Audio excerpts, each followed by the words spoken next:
Bom,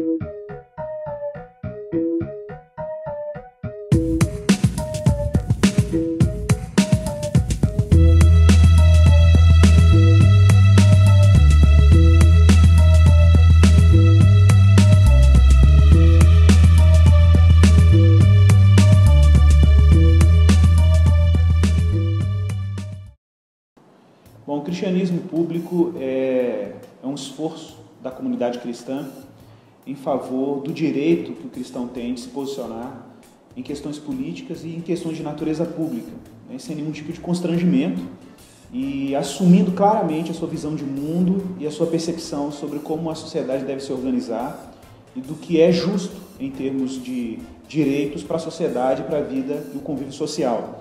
O maior desafio que o cristianismo tem hoje é entender que a sua percepção sobre como a vida se organiza e sobre os direitos humanos, sobre justiça, mobilidade urbana, as necessidades da cidade, as necessidades de natureza, por exemplo, social, é que nós temos sim o direito de falar sobre isso, de nos posicionarmos e de demonstrarmos de forma pública o que nós pensamos sobre essas questões.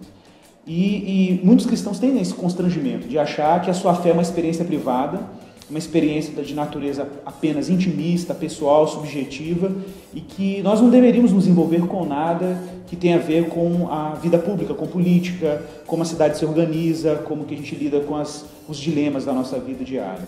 E, na verdade, nós cristãos, historicamente, sempre nos envolvemos com questões de natureza pública. Basta lembrar que nós somos protestantes, em algum sentido, nós não nos conformamos com aquilo que consideramos que é injusto.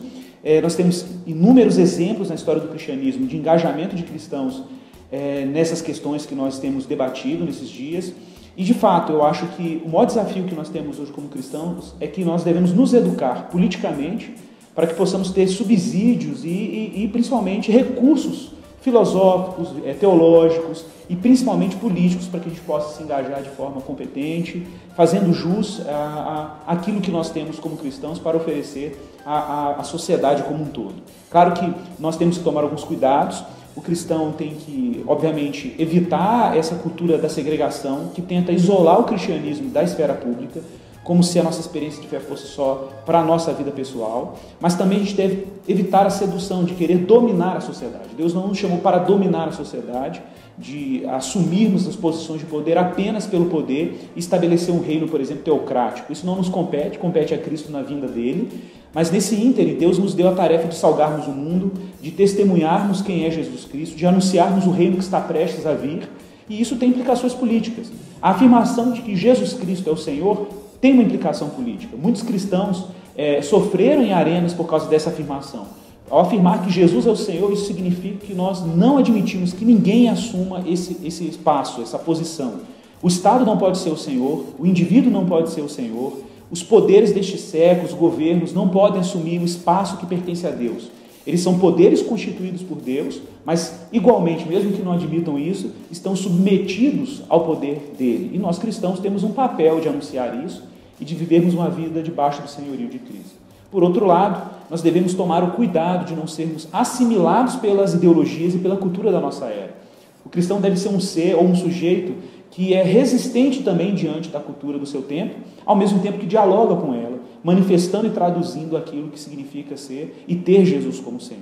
Eu acho que as implicações na nossa era de um cristianismo público são muito sérias. A gente precisa levar isso realmente a sério como parte da nossa tarefa missionária, da nossa tarefa cristã.